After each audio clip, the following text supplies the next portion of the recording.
Gardens Real Estate 3 sales meeting. Thanks for being here. We have quite a show for you today. We're going to start off. We've got Movement Mortgage is going to give us an announcement here in just a second. Just a couple of updates from Ben and Movement Mortgage. We're going to move into Pat Widhalm and a legal moment. Pat Widhalm, contracts and legal tips. Then we're going to get a Parade of Homes update from Teely Jennifer. And then Tim Carson has a preview of some upcoming training. And then we're going to, the main course for today is we have Jerry Miller here, who's a social media guru. We're all going to learn a lot from Jerry on how to boost yourself, post a lot on social media. So thanks for being here. I'm going to start. We're going to get right into it. With Sorry. I was wondering if anybody else heard that. Ben, Movement Mortgage. So, what's up? Wednesday, October 18th at 10 a.m. Brittany Trimmer is going to be here from Richmond to go over Instagram and how you can use it with your business. So if you want to come to that, I don't think it's on the calendar yet, Teely. We No, just it's set it not, up. and that's the company meeting, the 18th, so It's from 10 to 12, I believe, so it would be before the meeting. Okay. Did we set that up wrong? I don't know. But maybe we'll do it here and we'll just roll from one to the other. right. If that works with Teely and Tim, I'll let you guys sort out those logistics. You might mention we have some guests here today that are compliments of Cynthia Abrams. Yes. In her class, so we want to welcome all you guys. I'm glad you can come and have a look. We have a couple guests right here. Thanks for being here.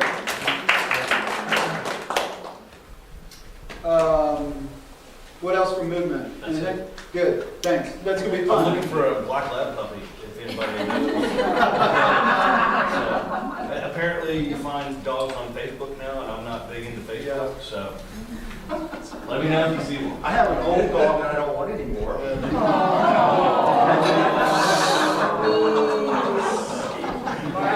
We've got a couple of old dogs.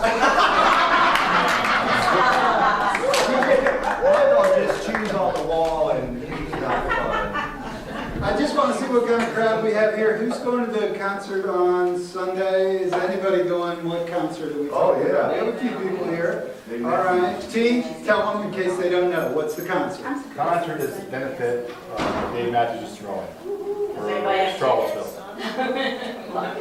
For the family and friend or family of the victims. Yes. August 12th. All right. See you there. Right on. Okay, well, let's get Actually, my in. son's birthday. Oh. Somebody else is bringing it. Laura, you're bringing your daughter. Okay. That'll be fun. Yeah, right on. Okay, we'll keep it going. Madam Widhalm, our president. Can I have her speak while I get these? Sure, we'll do an update on the Parade of Homes. Okay, the Parade of Homes is September 30th and October 1st, and then the next week, October 7th and October 8th. Really good time to plan an open house during that time because there's a lot of traffic out there going to these Parade of Homes. Now, the best thing to do is on September 26th, they are having the brokerage time so that we can go to all of them. They will be having food, and there will be a list that will come out and show you where they all are. Now, there's another really good thing so that you don't have to drive yourself. There are 2 seats left on the YPN bus for the morning, and there's 9 for the afternoon tour. So you can go on the car portal, and it's $15 for half a day and $25 for the whole day. And you can go on the bus. September 26th, this coming Tuesday, so don't wait. So, And you're right, there's so much marketing that they're doing. It's a great time to put some open house signs up and Right. capture some of their buyers. then I also, at our Women's Council, we had the Builders meeting. We dated the builders, and I have all the information from Craig Builders, Stony Point, Ryan, and Southern Homes.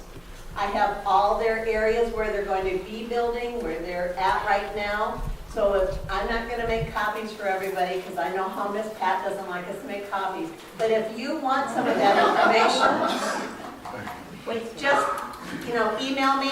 I can copy it and get it sent to you. And you can print it off. And I know. And the last thing I have is at Women's Council this month, we had a coach. And she is, I think 5 of our people that were there, 5 to 6 of them, signed up to do her coaching.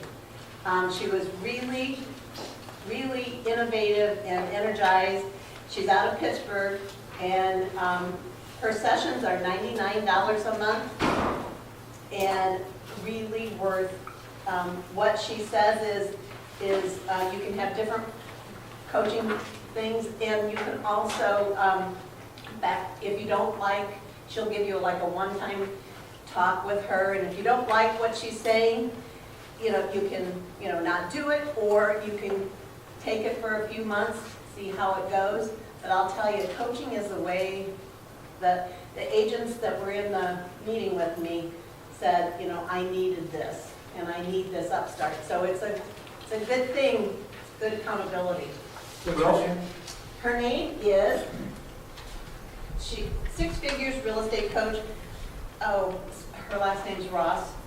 Now, see, I didn't bring this. Maybe it's Betsy? Yeah, that's Ross.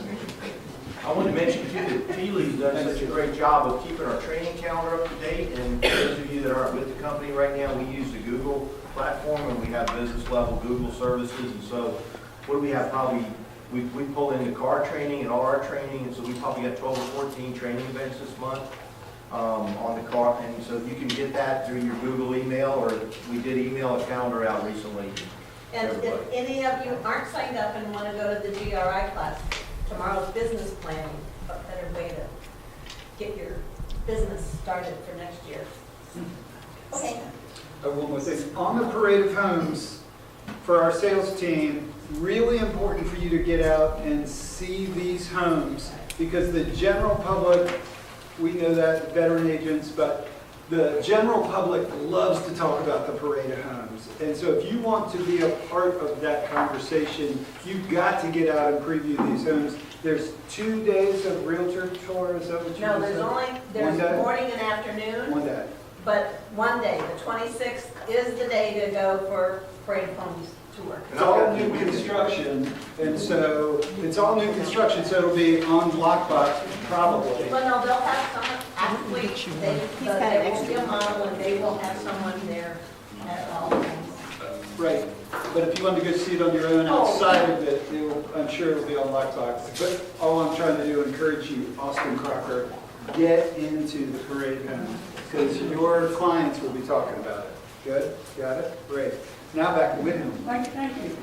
Now, the thing about Pat doesn't like things copied. Let me tell you, all you licensees, how you are blessed.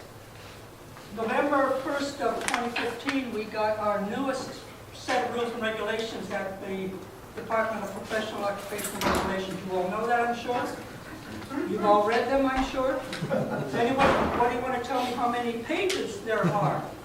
If you scroll it through on the computer, how many pages come up? Nobody knows? Close, 90.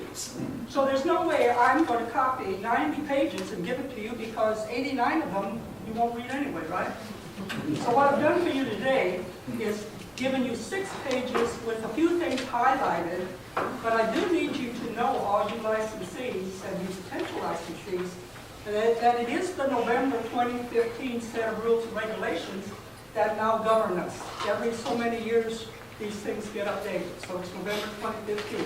First thing I have for you, and I've got it marked page 1, 3 items, and I'm supposed to share this with you, so I am here doing it. There are new disclosure forms. We're way past any consideration of July 1 or July 10. So just be sure that any disclosure form you use is up to date. It should be after July 10, but that website that I have the little arrow on is the most current website. It says virginia.gov/consumer disclosure forms. So if you're using an old disclosure form, it doesn't have that website on it, you get a new one, all right? Number 2, there's a middle paragraph that talks about having CE credits that can carry over. Now I want to give you a caveat.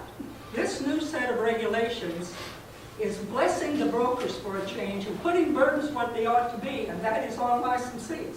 So I'm going to be talking to you about some of those burdens. The first one is, if you want any license CE credit carryover, you must fill out a worksheet and submit it to the board. Because some credits will carry over and some will not. And the machines down there don't automatically discern that. So if you've got carryover credits and you want them to count for your next license renewal, you must submit this worksheet, which you can get off the website. And the third one is, and this is very important, and I want you to think seriously about this one. I hear things like, and for you new licensees, don't think this ever happens in our company, right? I hear things like, I'm going to pay somebody $100 for holding an open house for me. Or I'm going to share a commission with somebody and you pay them directly instead of having it go through. So please look at that last paragraph. Regulation 18 VAC, that's the Virginia Administrative Code, blah, blah, blah, states in part that accepting a commission fee or other consideration as a salesperson or associate broker for any real estate services from any person or entity other than the licensee's principal broker or supervising broker, that is, whoever it is at the time of the transaction, is considered an improper brokerage commission. Now, I've said this to you many, many, many times. So please take seriously, if you have an arrangement with somebody to do business for you and it's a licensed activity, the majority of you in here are licensees or about to be, that has to go upstairs and get taken out of your commission and goes downstairs to the licensee. Everybody got that straight? I'm not going to pay you and you're not going to pay me directly. That's the first page. Second page is, it says page 2 and it starts with the Civil Rights Act. I will not bless you with my disposition on the Civil Rights Act this morning. I have 3 arrows and I want you to look at them carefully. This comes under the section called Actions Constituting Failure to Act as a Real Estate Broker or Salesperson. I want to point out 3. First one is G. Failing to submit to the broker in a timely manner all earnest money deposits. Ready for this one? Contracts and listing agreements. Now again, you new people, it never happens in this company, but once in a while, I find out that there's a buyer broker agreement out there somewhere that I don't know anything about. Now, I am not your managing broker in every case, but I am your principal broker, which means my assets are on the line.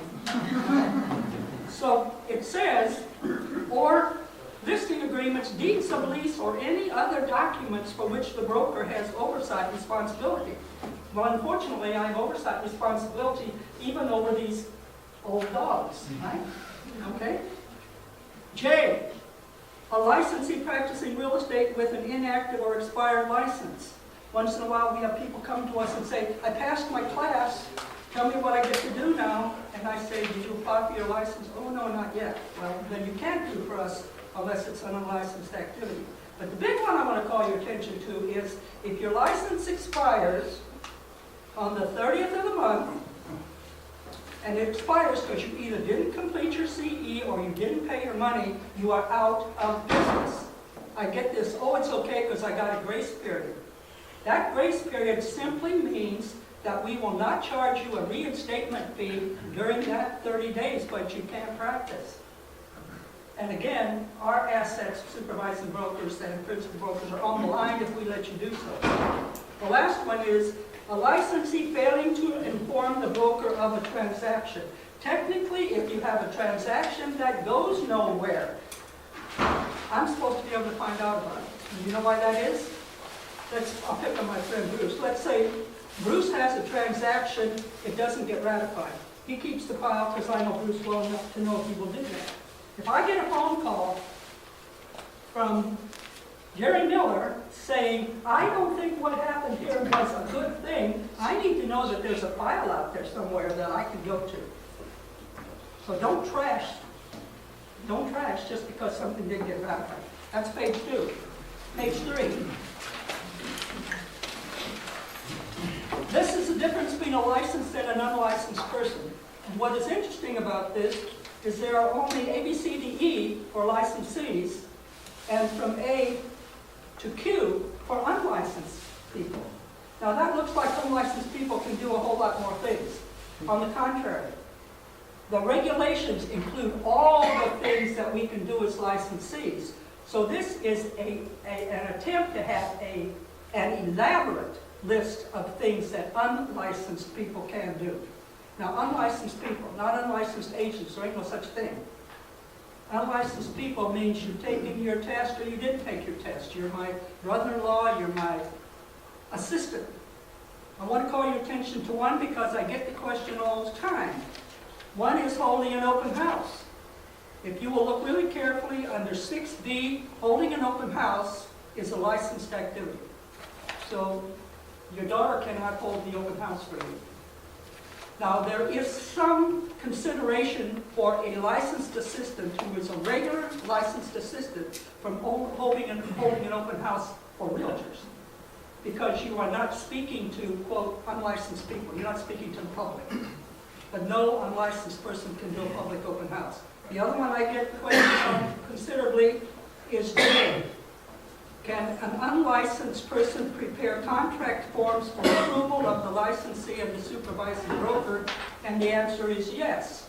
But you'll notice that I underlined for approval of the licensee and the supervising broker, because there is no way to say, well, there's a mistake, but it wasn't my fault because Jane did it, and Jane's not licensed.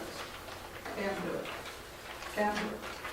All right, the next 3 pages, I'm not going to read to you, but I'm handing them to you because Keely and I constantly get questions about advertising regulations.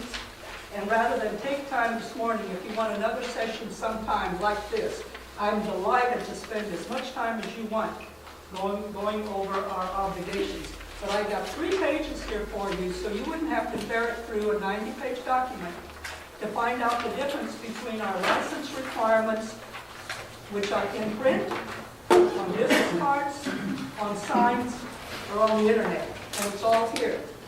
Please take it home with you and read it. And other than other than advertising questions, do you have a question about anything I've said so far? Yes, Mr. I've got a directional sign. It's a little bit different than a for sale sign. Does a directional sign have to have the firm's phone number on it? Directional sign does not have to have a firm's phone number on it. Thank you. Now, it better point to a sign that is correct, right? Okay. The sign that it points to, property it points to, has to have all the right stuff on it. But no, a directional sign is okay. And our next class with Pat is 1 to 3 on September 29th. So if you want to updates on documents and that type of thing, 1 to 3 on the Okay, my 29th. closing statement is I started by saying that the commissioners, most of whom are licensees, in fact, everybody I served on the committee was a licensee. They're trying to save brokers from being penalized for acts of an agent that the broker could not have known about. So the burden is stronger on you. So if Jeff Chairs does something for Tim Carson, and Jeff, and we know and love Jeff, if Tim is not supervising Jeff, then I got to get on Tim, because there's a direct relationship between Tim and Jeff. That should not be a direct relationship between, you get the point? The burden's first of all on you. It makes the life of a principal broker about this much easier. Thank you. Okay. Tim Carson. So I'm just going to mention a couple things. We're going to do some training before the end of the year. I think in real estate, the 2 reasons that people succeed or fail, one is when you're new in the business is prospecting and going out to find a business. And the other one is very few experienced agents actually work at their database. And so the national statistics are that 9 out of 10 consumers say that they would use the same agent again. However, only 17% do. And some of it relates to because they simply can't remember the agent's name or they haven't heard from the agent. And so whether you're a new agent, it's probably more important to start off with the proper type of database management. But if you're an experienced agent, it's really difficult because me, for example, I've been doing real estate for 32 years. Pat knows I started at 4 years old. I was a child prodigy.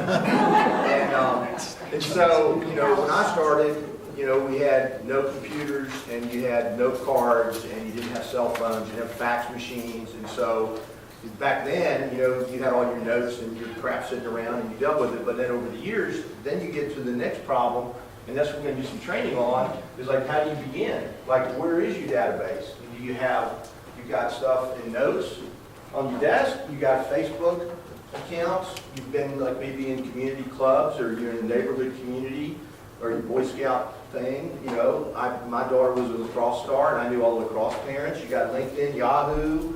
You might have an old AOL account. You got your email. Then you got the contacts in your phone and Google. So all that stuff needs to be in one place for you to manage it.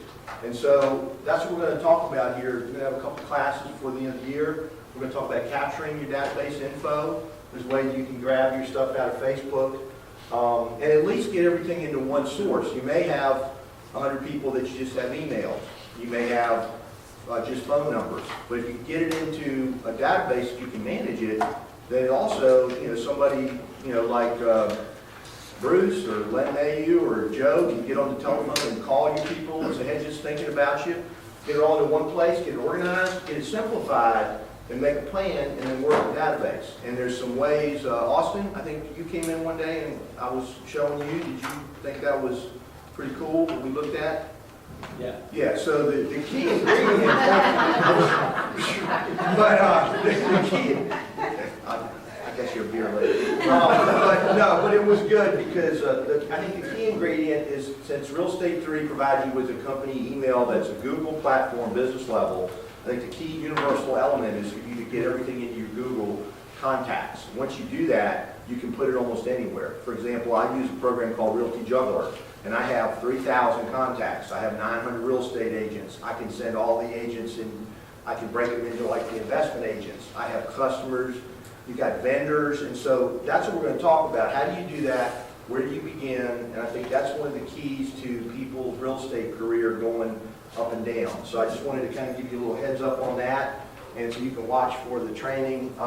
Jeff, when you, a couple years ago, did you have Melinda help you, and you were able to get everything into one place? Yeah, it was a whole lot, but the easiest place to transfer, we found, Melinda and I, in kind of working and putting together this old database, was LinkedIn has everything that's kind of laid out there for you, from name, address, phone number, email address. That was the easiest for us to kind of scrape that information. Some of these others are a little bit more challenging, but it's doable. And so when somebody like Lance says, well, I don't have a database. Yes, you do. You just have to kind of organize it. A lot of it's pulling it out of the phone and out of your glove pad.